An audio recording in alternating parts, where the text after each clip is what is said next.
মৰমৰ অষ্টমমান শ্ৰেণীৰ ছাত্ৰ ছাত্ৰীসকল তোমালোকৰ দশম অধ্যায় বিজ্ঞানৰ পাঠ কৈশোৰ প্ৰাপ্তি ইংৰাজীত ৰিচিং দ্য এজ অফ এডলেসেন্স আজি পঢ়াবলৈ গৈছো পাঠটো তোমালোকে গুৰুত্ব সহকাৰে শুনিবা আৰু এই পাঠটোৰ পৰা পৰীক্ষাত বিভিন্ন ধৰণৰ প্ৰশ্ন আহে অতি গুৰুত্বপূৰ্ণ এটা পাঠ আৰু যদি তোমালোকে মোৰ চেনেলটোত নতুনকৈ আহিছা তেতিয়াহলে মোৰ চেনেলটো সাবস্ক্ৰাইব কৰি দিবা আৰু এনে ধৰণৰ ভিডিঅবোৰ তোমালোকে যিমান এডুকেশ্যনাল ভিডিঅ প্ৰথম শ্ৰেণীৰ পৰা দশম শ্ৰেণীলৈকে বিজ্ঞান আৰু অংক লগতে বিভিন্ন এলপি পৰ্যায়ৰ পৰিৱেশ ইংৰাজী আদি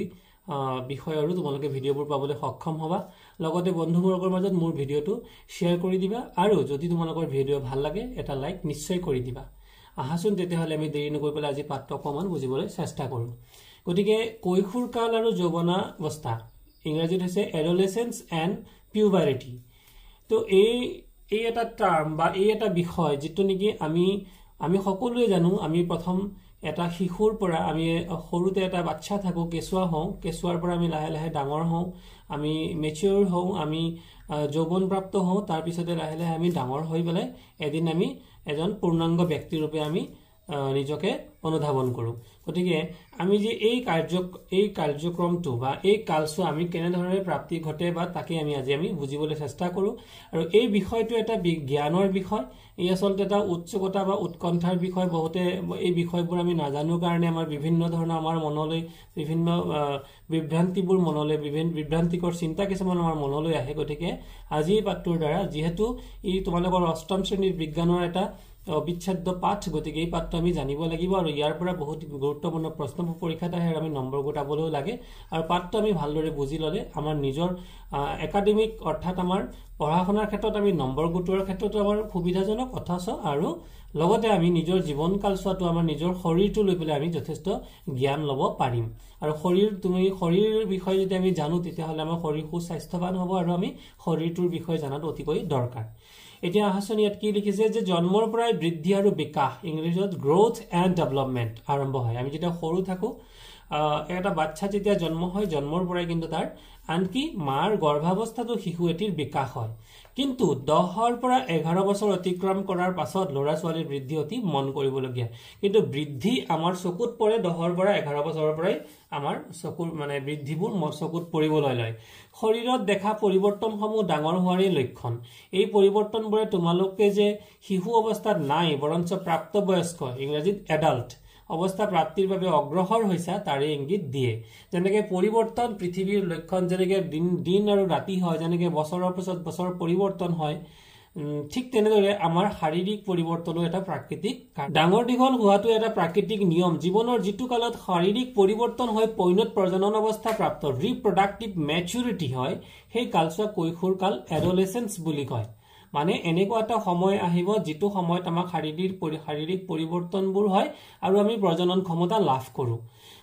কৈশোৰৰ আৰম্ভণি হয় প্ৰায় 11 বছৰ বয়সৰ পৰা 18 পৰা 19 বছৰ বয়স পৰ্যন্ত চলি থাকে যে 11 পৰা আৰম্ভ হৈ 18 পৰা 19 বছৰলৈকে এই সময়ছোৱা চলি থাকে আৰু এই কালছোৱা নাবালক অৱস্থা 13 পৰা 18 বা 19 বছৰলৈ পৰে বাবে এই বয়সৰ কিশোৰসকলক নাবালক বুলিও কোৱা হয়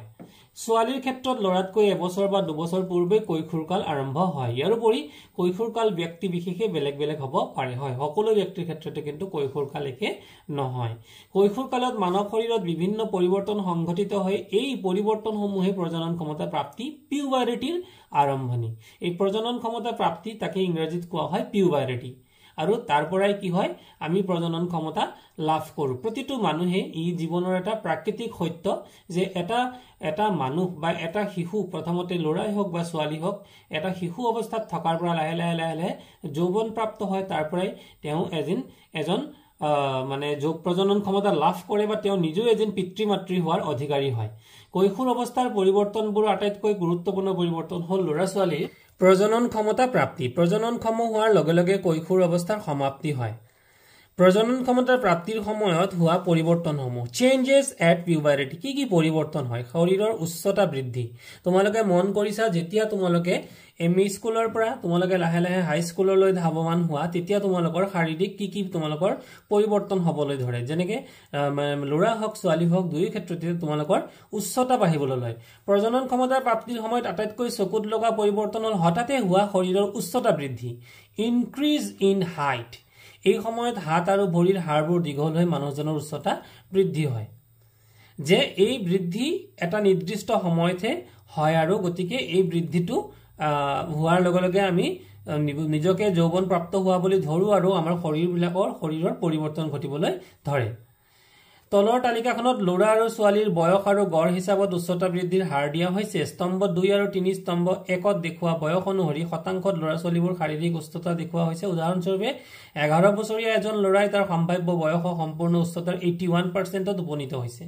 আৰু এজনী ছোৱালীয়ে তাইৰ সম্ভাৱ্য সম্পূৰ্ণ উচ্চতাৰ 88% অৰ্থাৎ 11 বছৰ বয়সতে ল'ৰা এজনে গোটেই জীৱন কালছোৱাত যিমান ওখ হ'ব লাগে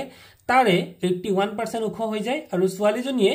জীবন কালছোৱাত যিমান ওখ হ'ব লাগে তাৰে 88% ওখ হৈ যায় কিছু সংখ্যকে আমাৰ বাকি ৰৈ যায় এই পৰিসংখ্যাবোৰ গড় হিচাপতে লোৱা হৈছে ইয়াত ব্যক্তিগত ভিন্নতা থাকিব গতিকে তোমালোকে এই তালিকাখন মন কৰাচোন ইয়াতে বয়স দিছে 8 9 10 11 এনেকে আৰু ইয়াতে শতকৰা হিচাপত সম্পূৰ্ণ উচ্চতা পাৰ্চেন্টেজ অফ ফুল হাইট ল'ৰা আৰু ছোৱালী গতিকে হাইট কিমান হ'ব এইটো দিছে 72% মানে 8 বছৰত 72% হাইট বাঢ়ে 9 বছৰত 75% বাঢ়ে 10 বছৰত 78% বাঢ়ি যায় 11 বছৰত 81% 12 বছৰত 84% 13 বছৰত 88% আৰু 18 বছৰলৈকে প্ৰায় 100% বৃদ্ধি হয় 18 বছৰ বয়সৰ পিছতো কিছু ল'ৰা ছোৱালীৰ ক্ষেত্ৰত উচ্চতা বৃদ্ধি হোৱা দেখা যায় গতিকে ইয়াত ল'ৰা আৰু ছোৱালী দুই ক্ষেত্ৰতে মানে হাইট কিমান বাঢ়িব পাৰে তাৰ এটা পৰিসংখ্যান দিয়া যুগুত কৰা হৈছে গতিকে ইয়াত তলত চোৱাচোন সম্পূৰ্ণ উচ্চতা নিৰ্ণয় centimetre calculation for full height গতিকে বৰ্তমানৰ উচ্চতা ইন সেন্টিমিটাৰ গতিকে ইয়াত কি কৰিব লাগিব এটা ফৰ্মুলা এটা সূত্ৰ ব্যৱহাৰ কৰা হৈছে প্ৰেজেন্ট হাইট বৰ্তমান হাইট কিমান তাৰপিছত তলত দিছে percentage of full height at this age গতিকে এইটো এজত পাৰ্চেন্টেজ কিমান গতিকে বৰ্তমান বয়স ধৰি ললো কোনোবা এজন ল'ৰা ছোৱালীৰ 12 বছৰ গতিকে তালিকাখনত মন কৰা 12 বছৰ আৰু পাৰ্চেন্টেজ হিচাপত যদি ল'ৰা হয় তেতিয়াহলে তাৰ কিমান গ্ৰোথ হৈ আছে পাৰ্চেন্টেজত 84% গতিকে ইয়াতে তলত লিখিব লাগিব 84% ইনটু 100 যি কোনো ইয়াতে হ'ব পাৰে এটা উদাহৰণ স্বৰূপে এটা উদাহৰণ এটাও দিছে যে এজন 9 বছৰীয়া ল'ৰাৰ উচ্চতা তোমালোকে 9 বছৰটো মন কৰা 120 সেন্টিমিটাৰ ল'ৰা কিমান হ'ব বুলি কৈছে 120 সেন্টিমিটাৰ তেওঁৰ বৃদ্ধিকালৰ অন্তত উচ্চতা হ'ব যে 120 সেন্টিমিটাৰ তেওঁৰ বৰ্তমান উচ্চতা আৰু তেওঁ কিমান হ'ব তেতিয়া হলে তলত দিয়া আছে পাৰ্চেন্টেজ অফ ফুল হাইট গতিকে তোমালোকে মন কৰা ওপৰৰ তালিকাখনত যে 9 বছৰ বয়সৰ ল'ৰা এটাৰ পাৰ্চেন্টেজ কিমান বৃদ্ধি হ'ব 75 গতিকে সোৱা তলত মন কৰিছা 75 তলত লিখিছে আৰু বৰ্তমান হাইট হৈছে 120 ওপৰত 120 লিখিছে ইনটু 100 একে যদি আমি ক্যালকুলেশন কৰো তেতিয়া হলে ক্যালকুলেশন কৰিলে এনেকুৱা হ'ব আছিলো 25 3 গুণে আমি 25 ৰে যদি কাটো 75 কাটিলে 3 বাৰ আৰু 100 কাটিলে যাব 4 বাৰ গতিকে এই তিনিটোৰে আকৌ যদি আমি কাটি দিও ওপৰৰ 120ক তেতিয়াহলে 3 4 গুণ 12 আৰু থাকি গল 0 মানে 40 ওপৰত থাকি গল 40 তলত আমি 75 কাটিয়ে দিলো তলত 3 আছিল 3 কো কাটিলো গতিকে কিমান থাকিলে ওপৰত 4 আৰু 40 গতিকে 4 আৰু 40 পূৰণ কৰিলে 4 0 গুণে 0 আৰু 4 4 গুণে 16 মানে 160 সেন্টিমিটাৰ তে মানে গোটেই কালছোৱাত গোটেই জীৱন ছোৱাত কিমান ওখ হ'ব 160 সেন্টিমিটাৰ তে ওখ হ'ব যৌৱন প্ৰাপ্তি বা কিশোৰী সকলে যৌৱন প্ৰাপ্তিৰ পিছত কি আমাৰ শাৰীৰিক পৰিৱৰ্তন ঘটে গতিকে দিছে কি শাৰীৰিক আকৃতিৰ পৰিৱৰ্তন চেঞ্জ ইন বডি শেপ নিম্ন শ্ৰেণীত পঢ়ি থকা ল'ৰাবিলাকৰ তুলনাত তোমালোকৰ শ্ৰেণীত পঢ়ি থকা ল'ৰাবোৰ তোমালোক কোন ক্লাছত তোমালোক বৰ্তমান ক্লাছ 8ত গতিকে ক্লাছ 8ৰ ল'ৰা ছোৱালীক যদি তোমালোকে ক্লাছ 5 বা 4ৰ ল'ৰা ছোৱালীৰ লগত তুলনা কৰা চাবা তেওঁলোকৰ কান্ধ আৰু বুকু ডাঙৰ আৰু বহল ক্লাছ 8ৰ ল'ৰাটোৰ কান্ধ আৰু বুকু বহল হয় কিন্তু ক্লাছ 5 বা ক্লাছ 4ৰ ল'ৰাটোৰ বুকু আৰু কান্ধ বহল নহয় কাৰণ অৰ্থাৎ তেওঁ ক্লাছ 8ৰ ল'ৰাজনে বয়স বৃদ্ধিৰ লগে লগে যৌৱনৰ ক্ষমতা প্ৰাপ্ত হোৱাৰ লগে লগে বুকু আৰু মানে কান্ধৰ অলপ বহল হৈ যায় ইয়াৰ কাৰণ হল তেওঁলোক প্ৰজননক্ষম বয়স হৈছে বাবে তেওঁলোক কান্ধৰ আকাৰ ডাঙৰ হৈছে ছোৱালীৰ ক্ষেত্ৰত কঁকালৰ তলৰ অংশ বহল হ'বলৈ ধৰে ল'ৰাৰ বিলিকা দেহৰ মাংসপেশীবোৰ ছোৱালীতকৈ অধিক মোটা আৰু প্ৰকট হৈ পৰে লৰা মানুহৰ হাতবোৰ ভৰিবোৰ বেছি আটিল হয় গতিকে দেখা যায় যে কৈশোৰ অৱস্থাত এই পৰিৱৰ্তনবোৰ লৰা আৰু ছোৱালীৰ ক্ষেত্ৰত বেলেগ বেলেগ এবাৰ হৈছে মাতৰ পৰিৱৰ্তন তোমালোকে মন কৰিবা তোমালোকৰ বন্ধু বা তোমালোকৰ সহপাঠীসকল ক্লাছ সৰু সৰু ক্লাছত এলপি পৰ্যায়ত থাকোতে যিবোৰ মানে ডিঙিৰ মাতবোৰ আছিল কিন্তু যেতিয়া 8-9 লৈ আহে তেওঁলোকৰ ডিঙিৰ মাতৰ সলনি হয় তোমালোকে কেতিয়াবা লক্ষ্য কৰিছানে যে তোমালোকৰ শ্ৰেণীত পঢ়া কিছুমান লৰাৰ মাতবোৰ ভঙা প্ৰজনন ক্ষমতা প্ৰাপ্তিৰ সময়ত স্বৰতন্ত্ৰ ভয়েস বক্স অৰ দা লাৰ্নেক্স और आकार বৃদ্ধি হ'বলৈ ধৰে লৰাৰ ক্ষেত্ৰত স্বৰযন্ত্ৰবোৰ ডাঙৰ হয় লৰাৰ বৰ্ধিত স্বৰযন্ত্ৰ গ্ৰীবা অঞ্চলত বাহিৰলৈ বাহি অহা এটা অংশ হিচাপে দেখা যায় এই অংশটোক ডিঙিৰ ঘটিকা আডামছ এপল তোমালোকে এই ছবিটোত দেখিলে মন কৰিবা যে লৰা মানুহৰ ক্ষেত্ৰত ডিঙিৰ এই ভাগটো তোমালোকে দেখিছা এই ভাগটো হৈছে এটা ওখ ভাগ এই ভাগটো কিন্তু যৌৱন প্ৰাপ্তিৰ লগে লগে এই ভাগটো বৃদ্ধি হয় আৰু এটো হয় স্বৰতন্ত্ৰৰ বিকাশৰ বাবে তো ইয়াৰ পিছত চোৱা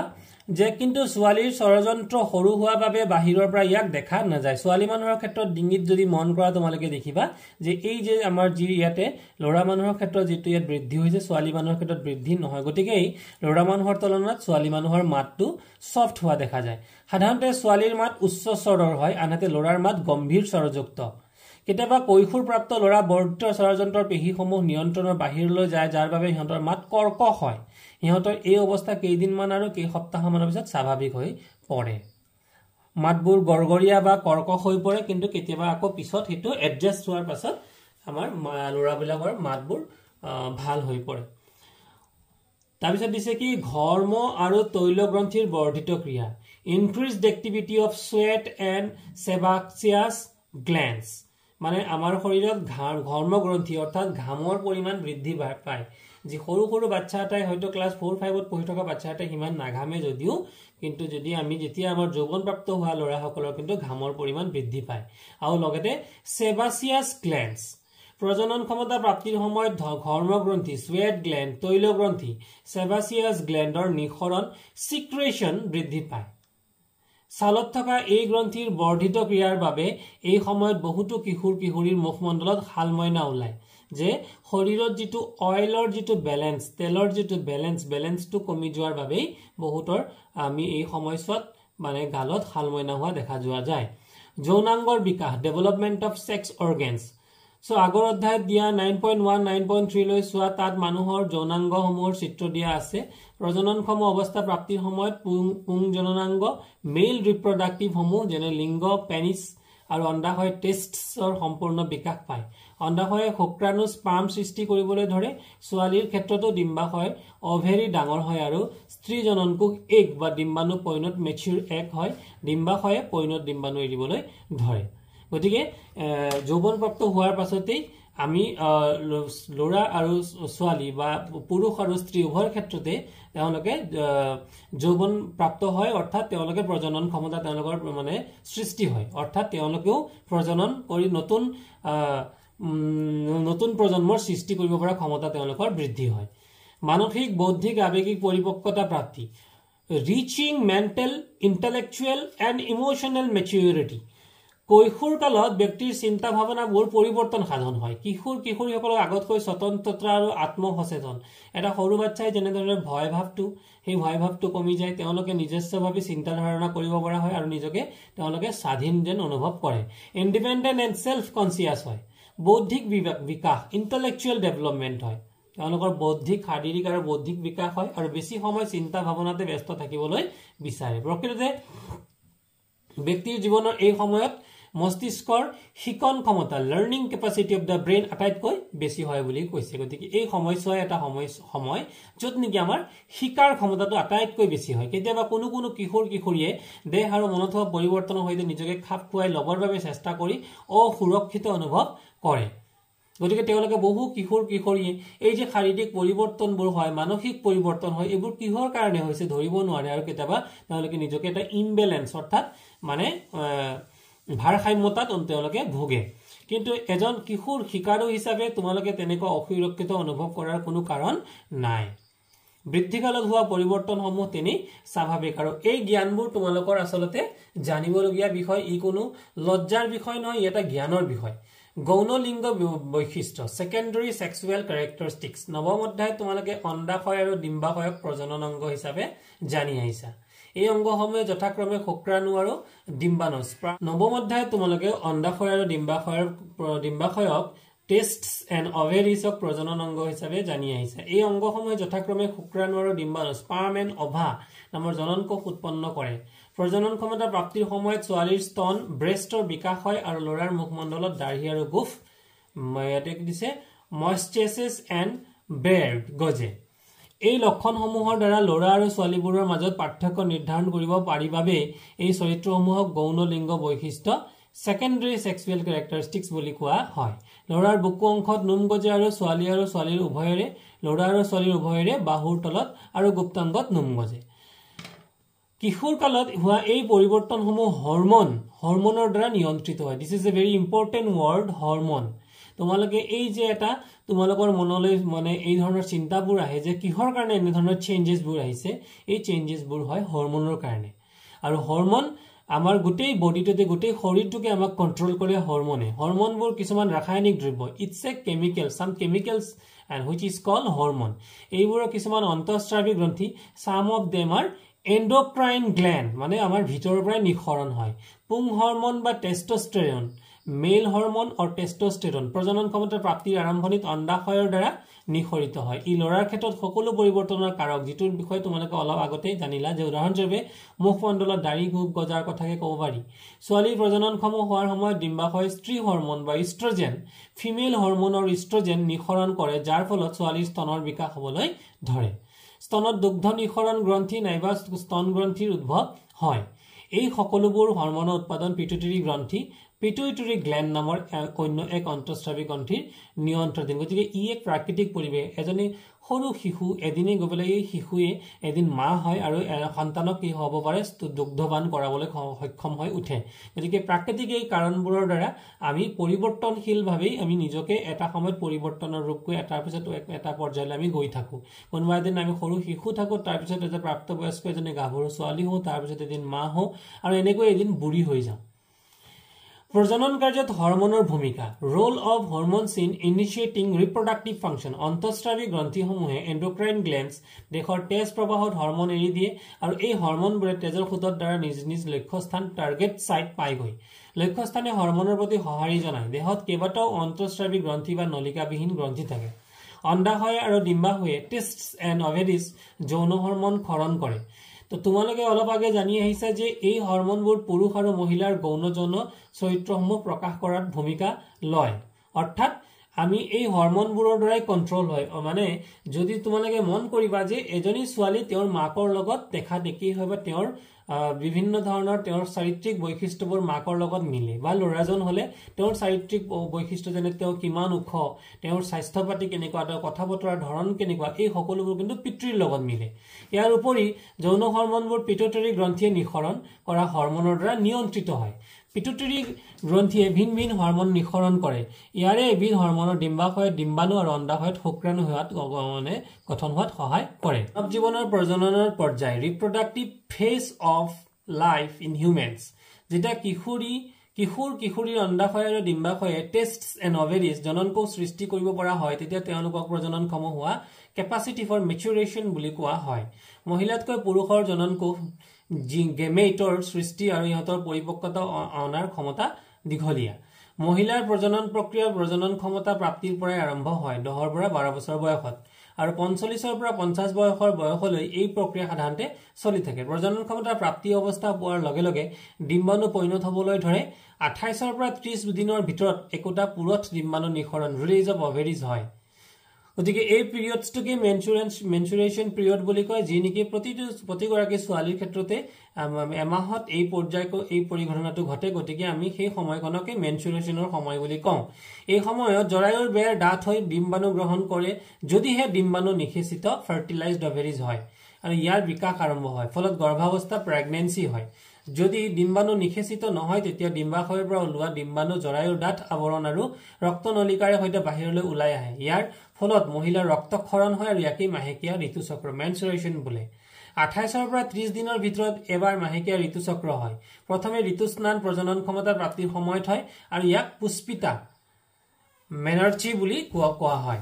45 পৰা 50 বছৰ বয়সত মাহেকীয়া ঋতুচক্ৰ বন্ধ হয় আৰু ইয়াক ৰজনী বৃত্তি মেনোপজ বোলে আৰম্ভণিতে মাহেকীয়া ঋতুচক্ৰ অনিয়মীয়া হয় আৰু পাছলৈ নিয়মীয়াকৈ হয় গতিকে এই চক্ৰ যিকোনো স্ত্ৰীৰ দেহত যেতিয়া যৌৱন অৱস্থা প্ৰাপ্ত হয় তেতিয়া আৰম্ভণি হয় আৰু বন্ধ হয় কেতিয়া 45 পৰা 50 বছৰ বয়সত এই মানে মেনচুৰেচন যেটো মেনাৰ্জি এটো বন্ধ হৈ যায় তাকো সেই অৱস্থাক কোৱা হয় মেনোপজ মাহেকীয়া ঋতুচক্ৰ হৰমনৰ দ্বাৰা নিয়ন্ত্ৰিত হয় এই চক্ৰই সামৰি লোৱা কথা কেইটা হল ডিম্বাণুৰ পৰিপক্কতা ইয়াৰ মুক্তকৰণ জৰায়ু ডাঠ আৱৰণ গঠন আৰু গৰ্ভাৱস্থা নহলে ইয়াৰ বৰ্হিগমন যদি ডিম্বাণু নিষিক্ত হয় তেতিয়া হলে ই বিভাজিত হৈ জৰায়ু থিতাপি লয় যেটো ইতিমধ্যে তোমালোকে 9 নং অধ্যায়ত পাই আহিছা এতিয়া আহি গল কেঁচুৱাৰ লিংগ কেনেকৈ নিৰ্ণয় কৰা হয় this is a very important topic for you and how is the sex of the baby determined to lura ne swali ami asolate tumaloke eibur bishoy janibologia eta bishoy tumaloke ami sadhante jetia কোনো এগৰাকী মহিলা বা প্ৰেগন্যান্সি তাহে তেতিয়া আমাৰ এটা উৎকণ্ঠা হে যে আমাৰ লৰা শিশু জন্ম হ'ব নে ছোৱালী শিশু জন্ম হ'ব আসলতে ইয়াক নিৰ্ণয়কৰণটো কোনো ডক্টৰী বিভাগত সম্পূৰ্ণৰূপে ইয়াক মানে নিষিদ্ধ হিচাপে ঘোষণা কৰা আমি নিৰ্ণয় কৰিব নোৱাৰো কিন্তু নিৰ্ণয় কৰাৰ যি পদ্ধতি সেই পদ্ধতিটোৰ বিষয়ে আমি কিন্তু জানিব পাৰো নিষিক্ত ডিম্বাণু বা যোজন কোষে কেঁচুৱাটোৰ লিংগ কি হ'ব সেইটো সংকেত দিয়ে নিষিক্ত ডিম্বাণু ফাৰ্টিলাইজড এজৰ জাইগোটৰ ভিতৰত খুটাৰ নিচিনা আকৃতিৰ ক্ৰোমোজমত এই সংকেতবোৰ থাকে তাতেই এই নিৰ্দেশনা দিয়া থাকে 8 নং অধ্যায়ৰ কথা মনলৈ আনা প্ৰত্যেক কোষৰ কোষ কেন্দ্ৰত এই ক্ৰোমোজমবোৰ থাকে মানুহৰ দেহৰ প্ৰতিটো কোষৰ কোষ কেন্দ্ৰত 23 জোৰ ক্ৰোমোজম প্ৰতিটো কোষৰ কোষ কেন্দ্ৰত কিমান জোৰ বুলি কৈছে 23 জোৰ ভেৰি ইম্পৰ্টেন্ট এটা কথা এটো পৰীক্ষাত আহে 23 জোৰ ক্ৰোমোজম থাকে ইয়াৰে এজোৰ ক্ৰোমোজমক X আৰু Y বা যৌন ক্ৰোমোজম XY ক্ৰোমোজমছ আৰু সেক্স ক্ৰোমোজমছ বুলি নামকৰণ কৰা হৈছে এই যে 23 টাৰ ভিতৰত এটা X আৰু এটা Y বুলি নামকৰণ কৰা হয় মহিলাৰ ক্ষেত্ৰত দুডাল X আৰু ক্ৰোমোজম থাকে আৰু পুৰুষৰ ক্ষেত্ৰত এডাল X আৰু এডাল Y মুঠতে দুডাল ক্ৰোমোজম থাকে স্ত্ৰীৰ ক্ষেত্ৰতো দুডাল আৰু পুৰুষৰ ক্ষেত্ৰতো দুডাল স্ত্ৰীৰ ক্ষেত্ৰত দুইডালে হৈছে X আৰু পুৰুষৰ ক্ষেত্ৰত এডাল X আৰু এডাল হৈছে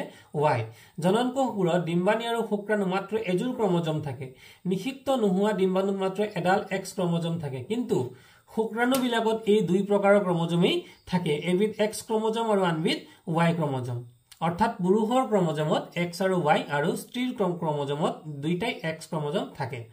যেতিয়া X ক্ৰোমোজম যুক্ত এডাল শুক্ৰাণুৱে ডিম্বাণুক নিষিক্ত কৰে মানে এবজৰ্ব কৰে তেতিয়া তাৰ পৰা সৃষ্টি হোৱা যোজন জাইগোট কোষটোত দুডাল X ক্ৰোমোজম থাকিব মানে পুৰুষৰ পৰা এডাল X আৰু স্ত্ৰীৰ পৰা এডাল X দুইটাই হ'ব X আৰু ইয়ে এটি কন্যা সন্তানলৈ বিকশিত হ'ব যদি দুইটাই X হয় তেতিয়া হলি ই এটা কন্যা সন্তান হ'ব যদি শুক্ৰাণুটোৱে Y ক্ৰোমোজম যুক্ত হৈ ডিম্বাণুক নিষিক্ত কৰে তেতিয়া তাৰ পৰা সৃষ্টি হোৱা যোজন কোষটোত দুডাল ক্ৰোমোজম ক্ৰমে পুৰুষৰ পৰা আহিল Y আৰু স্ত্ৰীৰ পৰা আহিল X মানে Y আৰু X এবাৰ কিন্তু XX নহল ভিন্ন Y আৰু X তেতিয়া কিন্তু ই এটা লৰা সন্তানৰ জন্ম হ'ব থাকিব আৰু এই এটি লৰা সন্তানলৈ বিকশিত হ'ব এই তলৰ চিত্ৰটোত বৰ ধুনিয়াকৈ তোমালোকে দেখিছে যে দুডাল ক্ৰোমোজম তোমালোকে দেখিছা এটা হৈছে X এই হৈছে আৰু এটা হৈছে Y এই দুইটাৰ পৰা X আৰু Y ৰ পৰা যদি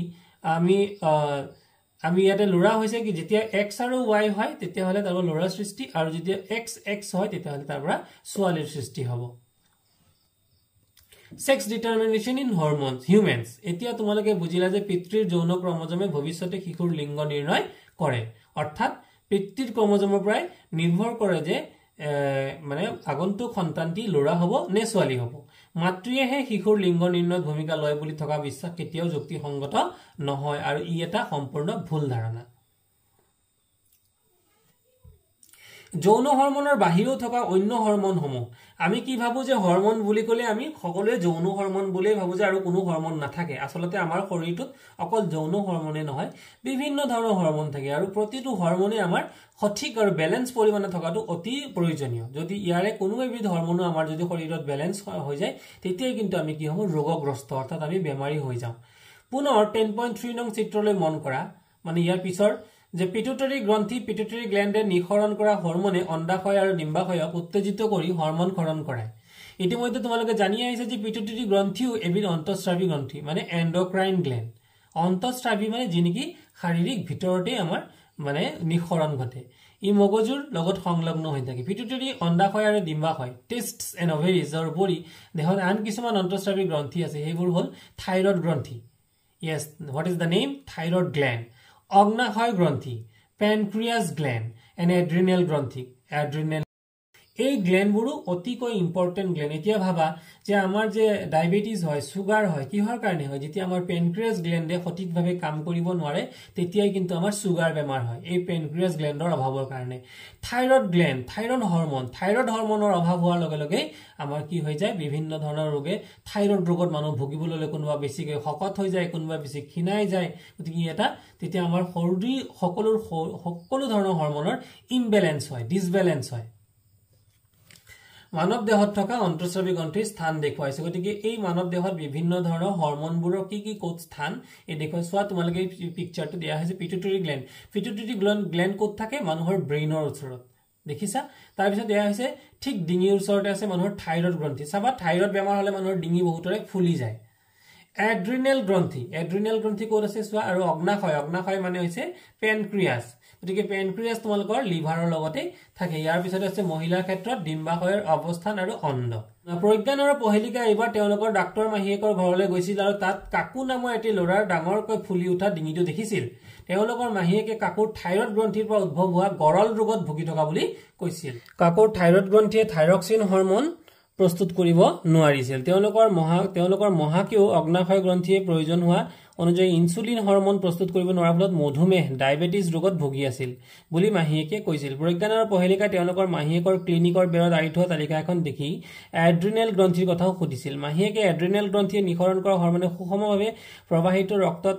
লৱণৰ ভাৰসাম্যতা বজাই ৰাখে বুলি তেওঁলোকক কৈছিল আমাৰ শৰীৰত লৱণ কম বা বেছি হোৱাটো কিন্তু কোনে মেইনটেইন কৰে এড্ৰিনেলিন নামৰ মানে হৰমন বিধে এড্ৰিনেলিন নামৰ এবিধ হৰমন নিঃসৰণ কৰে এই হৰমনে বিশেষকৈ মানুহ যেতিয়া খঙাল উত্তেজিত বা ব্যগ্ৰ হৈ পৰে তেতিয়া দেহত সমতা স্থাপন কৰে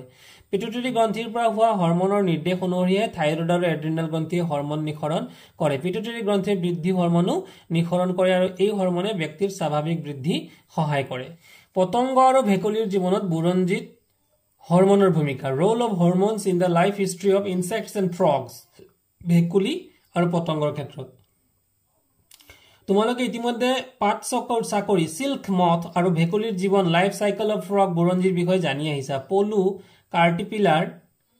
কেটাৰপিলাৰ বিভিন্ন পৰ্যায় অতিক্ৰম কৰি এটা পূৰ্ণাংগ চকৰি বা পখিলা এডাল্ট মথলৈ ৰূপান্তৰিত হয় সপ্তম শ্ৰেণীত পঢ়ি অহা পাত চকৰিৰ জীৱন বুৰঞ্জীৰ বিষয়ে মনত পেলোৱা ঠিক তেনেদৰে লালুকিয়ে যে কেইটামান পৰ্যায় অতিক্ৰম কৰি এটা ভেকুলীলৈ ৰূপান্তৰিত হয় লালুকি বা পলু অৱস্থাৰ পৰা পূৰ্ণাংগ প্ৰাপ্ত হোৱালৈকে এই পৰিৱৰ্তনসমূহক একেলগে ৰূপান্তৰণ মেটাফৰচিছ বুলিও কোৱা হয়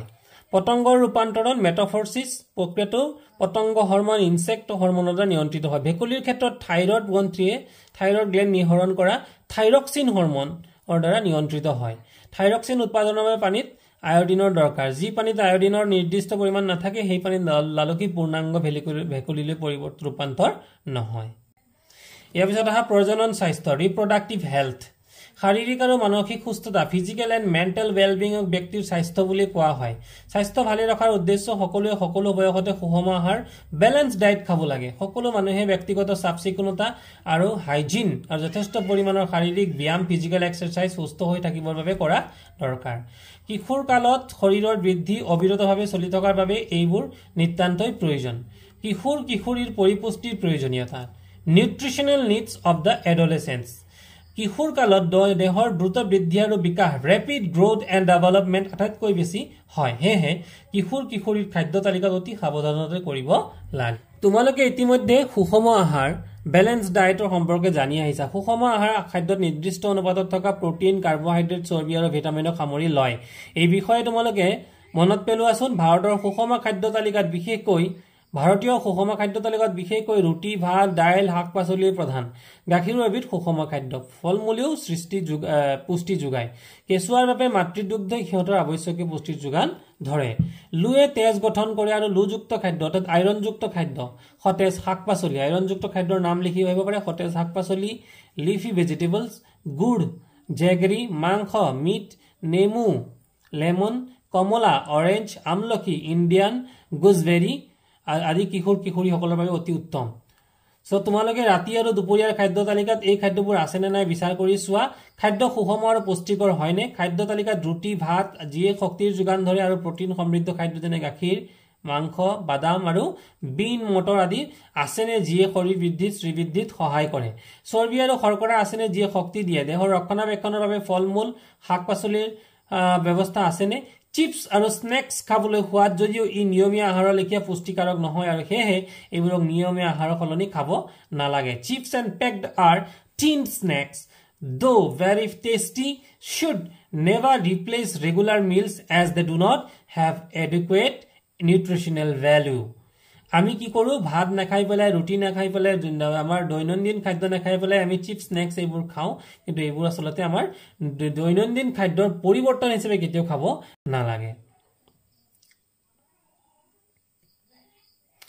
ব্যক্তিগত পৰিষ্কাৰ পৰিচ্ছন্নতা প্ৰত্যেক দৈনিক এবাৰ গা ধোৱা উচিত। বিশেষকৈ ইয়াতে হৈছে কি পাৰ্চনেল হাইজিন। বিশেষকৈ কিশোৰ কিশোৰীসকলৰ বাবে ই অতি প্ৰয়োজনীয় কিয়নো ঘৰ্মগ্ৰন্থি সুৱেট গ্লেণ্ডৰ বৰ্ধিত ক্ৰিয়াকলাপৰ ফলত এই দেহত দুৰ্গন্ধ ওলায়। শৰীৰৰ বিভিন্ন অংগ প্ৰত্যংগসমূহ দৈনিক ভালদৰে ধুব আৰু পৰিষ্কাৰ কৰিব লাগে। যদি শৰীৰটো পৰিষ্কাৰ কৰি ৰখা নহয় তেতিয়া বেক্টেৰিয়া দ্বাৰা আক্ৰান্ত হ'ব পাৰে। ছোৱালীবোৰে মাহেকীয়া ঋতুচক্ৰৰ সময়ত বিশেষভাৱে পৰিষ্কাৰ পৰিচ্ছন্ন হৈ থাকিব লাগে। মাহেকীয়া ঋতু মেনচুৰেল চাইকেল চক্ৰৰ প্ৰতি সচেতন থাকি মাহেকীয়া আৰম্ভ হোৱাৰ আগতে প্ৰস্তুত হ'ব লাগে। তাৰপিছত আছে শাৰীৰিক অনুশীলন ফিজিকেল এক্সাৰসাইজ। মুকলি বায়ুমণ্ডলত খোজ কঢ়া আৰু খেলাটো স্বাস্থ্য আৰু শৰীৰৰ বাবে ভাল। সকলো যুৱক যুৱতীয়ে খোজ কঢ়া, অনুশীলন বা ব্যায়াম কৰা আৰু বহি খেল খেলাটো উচিত। আৰু শেষত এটা important topic, one of the important topic is নিচাযুক্ত দ্ৰব্যক না কোৱা, সে নো টু ড্ৰাগছ। কিশোৰ কাল হ'ল দেহ আৰু মনৰ প্ৰচুৰ কামৰ সময়। এয়া স্বাভাৱিক বিকাশৰ অংশ। সেইবাবে তোমালোকে কোনো কথাতে বিভ্ৰান্ত নহবা আৰু নাইবা অসুৰক্ষিত অনুভৱ নকৰিবা। নিচাযুক্ত দ্ৰব্যই বিষাদ দূৰ কৰে বুলি যদি কোনোবাই তোমালোকক কয় তেতিয়া তোমালোকে তাক মানি নলবা যি পৰ্যন্ত চিকিৎসকে তেনে কৰিবলৈ পৰামৰ্শ নিদিয়ে। নিচাযুক্ত দ্ৰব্যবোৰ এবিধ নিচা। তোমালোকে এইবোৰ এবাৰ আসক্ত হলে তাক পুনৰ বিচাৰিবা। এইবোৰ শৰীৰৰ বাবে যথেষ্ট ক্ষতিকাৰক। ইয়াৰ পৰা স্বাস্থ্য বিনাশ হ'ব আৰু জীৱনৰ সকলোবোৰ আনন্দ হেৰাই যাব। তোমালোকে এবিধ ভয়ানক ভাইৰাছ HIV এ সৃষ্টি কৰা এইডছ ৰোগৰ নাম শুনিছা। এই ভাইৰাছবিধ এজন নিৰোগী ব্যক্তিলৈ এজন আক্ৰান্ত ব্যক্তিৰ পৰা একেটা বেজিৰে নিচাযুক্ত দ্ৰব্য ললে বিয়পিব পাৰে। এইডছ আক্ৰান্ত মাতৃৰ দুগ্ধপান কৰিলেও তেওঁৰ সন্তান এই ৰোগত আক্ৰান্ত হয়। HIVৰ দ্বাৰা আক্ৰান্ত ব্যক্তিৰ সৈতে যৌন সম্ভোগ কৰিলেও এই ভাইৰাছ বিয়পিব পাৰে। কিছুমান গুৰুত্বপূৰ্ণ শব্দ। ডিঙিৰ ঘটিকা আডামছ আপল, কিশোৰ কাল অৱস্থা এডোলেসেন্স, এড্ৰিনেলিন, সুষম আহাৰ বেলেন্স ডায়েট, অন্তঃস্ৰাৱিক গ্ৰন্থি endocrine glands, estrogen estrogen, hormones insulin, pituitary গ্ৰন্থি পিটুইটাৰী গ্ল্যান্ড, যৌৱন প্ৰাপ্তি পিউবাৰিটি, প্ৰজনন স্বাস্থ্য ৰিপ্ৰডাক্টিভ হেল্থ, গৌণ লিংগ বৈশিষ্ট্য সেকেন্ডাৰী সেক্সুৱেল কেৰেক্টাৰিষ্টিক্স, যৌন ক্ৰমোজম সেক্স ক্ৰমোজমছ, লক্ষ্যস্থান টাৰ্গেট সাইট, টেষ্টষ্টেৰন, থাইৰক্সিন, ষড়যন্ত্ৰ ভয়েস বক্স। ইয়াৰ পিছতে আমি ছাত্ৰ ছাত্ৰীসকল তোমালোকৰ প্ৰশ্নবোৰ আমি উত্তৰ কৰি দিবলৈ ইয়াতে চেষ্টা কৰিম।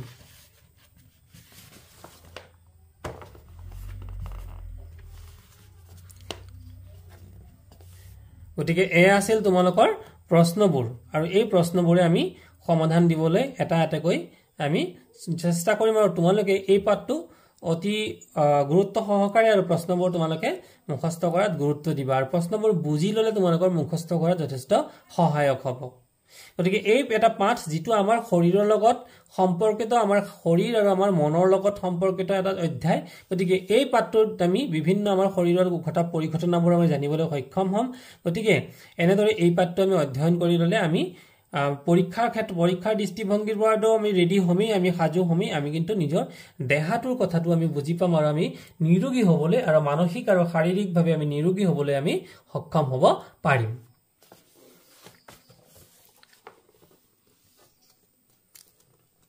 গতিকে এয়াই আছিল আমাৰ প্ৰশ্নসমূহ আৰু এই প্ৰশ্নসমূহৰ উত্তৰ একেবাৰে ভিডিঅ'টোৰ দ্বাৰা আমি দিবলৈ যত্ন কৰিম।